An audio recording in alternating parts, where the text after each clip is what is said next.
Theridin, the Green Guide by My Head in the Clouds Not Coming Down, a Boku no Hero fanfic.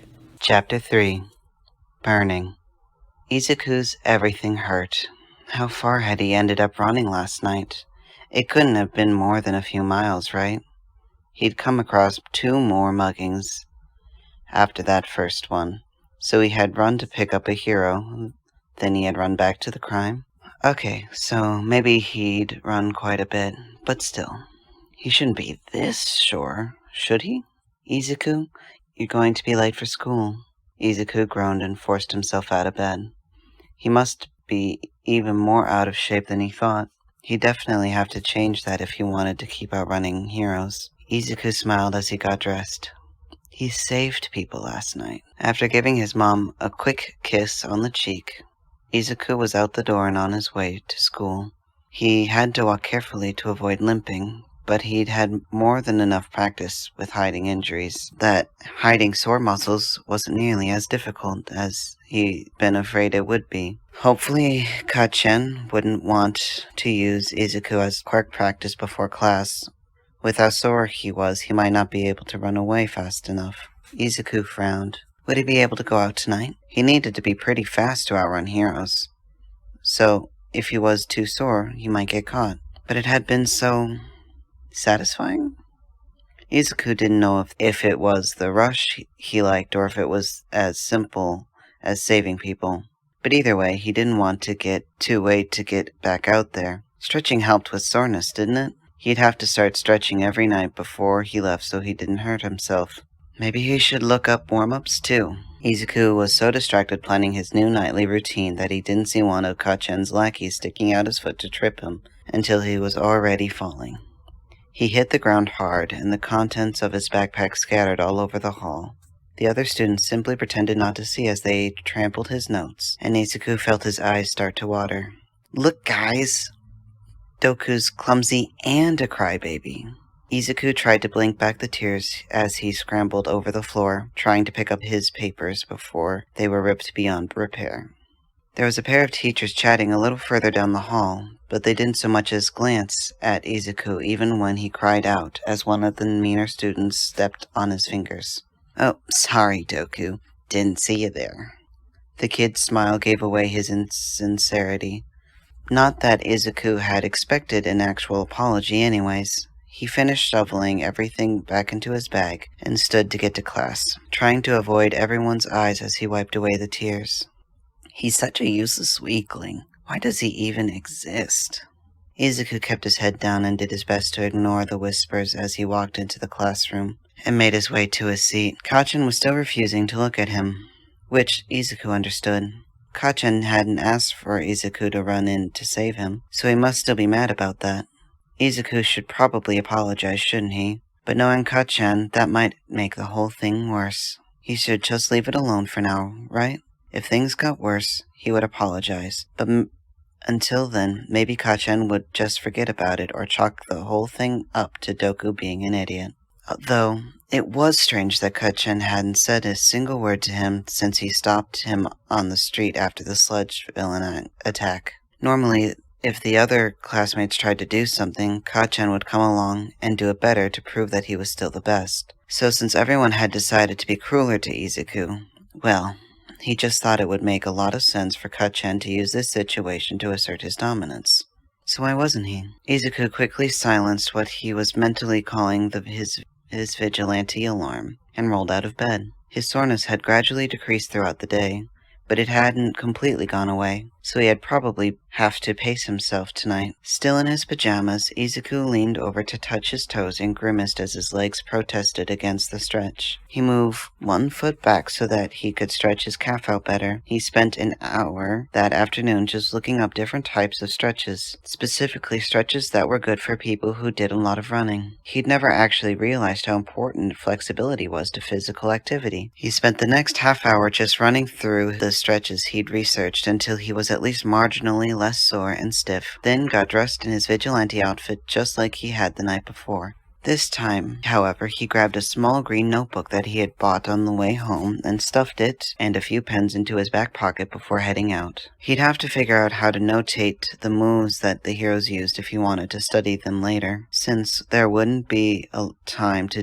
do his usual detailed drawing in the middle of a fight. Would stick figures be enough? As he walked, Izuku thought through the patrol schedule he'd memorized. It was a Thursday night, so who would be out? Well, Rocklot often worked later during the week so he could take the weekends off, probably to be with his family, if what he said in the interviews was any indication. Then there was Enigma, but her gigantification quirk might allow her to catch him too quickly, so he should probably try to avoid using her if possible. He might be able to catch Death Arms if the heroes decided to stay out later for some reason. Mountain Lady probably wouldn't be patrolling at night if her media-mongering debut was any indication, so she wouldn't be of any help. Who else? It was surprising, now that he thought about it, just how few heroes patrolled at night. If he was out walking at 2 in the afternoon rather than 2 in the morning, he'd be able to have his pick of at least 5 or 6 heroes on any given day. But, well, he couldn't get mad at heroes for getting tired, but from what Izuku had seen the night before, there wasn't less crime at night. If anything, there was even more crime at night, since there wasn't as many people out to witness, and there wasn't as many heroes patrolling the street. If Izuku were a villain, he'd probably be completely nocturnal for those reasons alone. He sighed. Hopefully Amplifier wouldn't get too annoyed with him if he had to use her again. He already used her twice last night, that she usually did during her patrols, so he'd have to try to spread it out as much as possible, at least until he got strong enough to start fighting crime himself. But Izuku had decided that the running had 2 purposes. The first was obviously to get the heroes to stop crime in progress, but the second was to build muscles and stamina so he stood a chance when and if he ever felt confident enough to fight. Not that anyone would care if anything happened to you anyways. Izuku shook his head. He didn't want to die before he had the chance to save anyone. Besides, he knew that getting a bully to change his targets was temporary at best. If he died too quickly at the start of a fight before the real victim had a chance to get away, then he really wouldn't have done any good. Not to mention that if he died too quickly, it might just make the villain more angry, and end up making things worse for the person he had been trying to help. Not that anyone would really be surprised if that happened. He was a useless Doku after all. Izuku caught movement in the corner of his eye and looked through the window of the 24-hour convenience store he sometimes bought snacks at to see someone threatening the cashier with electricity quirk. Who was the closest hero here? Rocklock.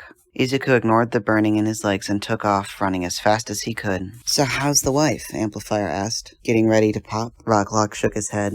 She's not due for another few months. She's already complaining about how big she is, though. I just tell her that it means there's more of her to love. Oh, smooth, Romeo. Smooth. Usually, Rocklock didn't stop to talk to the other heroes, but it was a slow night, and Amplifier had been chasing down a drunk that had been harassing women where she usually patrolled. He helped take him down by immobilizing his clothes, and she stuck around after the police had picked him up. Who knows, maybe he'd run into a situation where he could use the extra help. Well, there is a reason she fell in love. Ow! Something hit him on the calf, and he looked down to see a rock. He whipped around to see who threw it and caught sight of what looked to be a kid in a green hoodie and goggles smiling at him before running away. Let's go! Amplifier started following the kid, but Rocklock held her back. Why? He's just some hooligan. It's not going to do any good to run him down. Amplifier shook her head. No, I saw this kid yesterday, too, and when I chased him, he led me straight to 2 different muggings. Don't worry, we're not going to try and catch him, but if that kid throws a rock at you, he wants you to chase him. He starts running again, and Rocklock shook his head as he followed. He still wasn't convinced that chasing the kid was productive, but Amplifier had proven to be a decent hero, so he'd trust her for now, and, well, it was a slow night, so if nothing else, following the kid was something to do. Izuku stopped as soon as he realized that Rocklock and Amplifier weren't following him. Had Amplifier decided he wasn't worth her time anymore? He hadn't been trying to get her, but she'd been talking to Rocklock, and there wasn't any time to find another hero. Perhaps he should try to find Death Arms? Probably. But by the time he got to Death Arms' patrol route, the robber would be gone. He really was useless, wasn't he? He couldn't even get a hero correctly. Izuku startled as he heard footsteps behind him, and grinned as he saw Rocklock and Amplifier running towards him. Rocklock looked skeptical about the whole thing, But that didn't matter right now. What mattered right now was making sure that the convenience store robber got caught. Izuku took off and hoped that they weren't too late. Situations like robberies could often take a turn for the worst, extremely quickly. His breath was starting to get painful as he pushed himself even harder. They couldn't be too late. They couldn't. Izuku didn't know whether to laugh or cry as he turned the corner to see the robber leaving the store. Was the cashier okay? Izuku didn't know what he would do if he wasn't. How would the heroes know that the guy was the villain? Izuku didn't stop running, but he leaned down to scoop up an empty soda can that someone had tossed on the sidewalk. He only hesitated a moment before he lobbed the can as hard as he could at the villain's head. Hopefully, this wouldn't be the idiotic move that killed him. Imagine what the kids at school would say. Did you hear that Izuku killed himself by throwing a soda can? Seriously, what a lame way to go. But what else did you expect from someone so worthless? The villain turned around in rage, then saw the heroes behind him, and Izuku almost cried with relief when the villain decided to activate his electric quirk and charge. Now the heroes wouldn't have any doubt of who they were supposed to attack. Izuku dodged behind a parked car and used the car's rubber tire to shield him from the attack. He poked his head out, and Izuku smiled when he saw the rock lock and amplifier had engaged the villain. Now what? Oh, yeah, the cashier.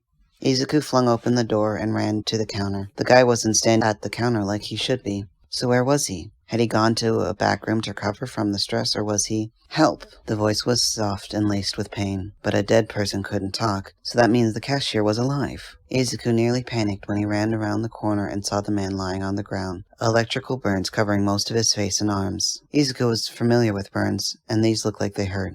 A lot. He forced himself to calm down, but wasn't able to force a smile onto his face. Sir, do you have a phone? On the counter. Izuku hurried and dialed the police. Yes, hello?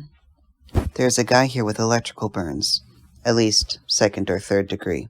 Yes, it was a villain attack. Someone robbed the convenience store on Redandum Street. Yes. We're still here. Hurry. Izuku put the phone down and knelt beside the cashier. Are you okay? Oh, wait. Obviously you're not okay. You just got robbed and you're hurt and... How did you, the man rasped, know about the robbery? Oh, I, brought the heroes here. They're fighting the guy outside. Ooh, those burns look bad. Let's get... Okay, yeah. Izuku stood and found the burn cream and bandages. It only took a few seconds as he already knew exactly where they were kept because he bought them so frequently. Maybe he'd have to thank Kacchan when this was all over? No, Kacchan would probably find that annoying. Izuku shook his head. He needed to focus. He grabbed a rag that was underneath the counter and ran over to the soda fountain to get it wet with cold water, then started dabbing the wet washcloth on the burns, being extra careful not to rub so he didn't do any more damage to the skin. Ice? The man asked as Izuku set to work. It's so hot. Wouldn't ice be better? Izuku shook his head. No. Ice could shock your system and make the area so numb you can't tell if further damage is being done. Don't worry. Once we get the burn cream on, it'll hurt a little less, and I'm sure the paramedics will be able to give you something for the pain when they get here. The man nodded and closed his eyes, and Izuku started to apply the cream. He was just wrapping the burns when the door opened and he heard Amplifier's voice. Kid, are you in here? Is everyone okay? I could have sworn I saw him come in here. I'm here, Amplifier. The cashier got burned by the guy's quirk. Amplifier walked around the corner and stopped when he saw Izuku treating the man's wound. Wow, kid. Looks like you know what you're doing. Izuku shrugged. I've got a lot of practice. He finished tying the final bandage and stood. I'd better leave this guy to you. I already called the ambulance, so they should be here any minute. You should probably stay with him until they get here, though. I heard electrical burns can be tricky. Amplifier nodded and knelt beside the man as Izuku hurried towards where he thought the back entrance was. Just because he wasn't technically a vigilante doesn't mean it was a good idea to stick around until the cops came, especially since the heroes were a lot more qualified to deal with this situation than him anyways. At this point, the kid would just get in the way. Kid. Izuku turned back to see Amplifier staring at him. Thanks. Izuku gave her a bright smile before he turned and left. Now to find someone else to save.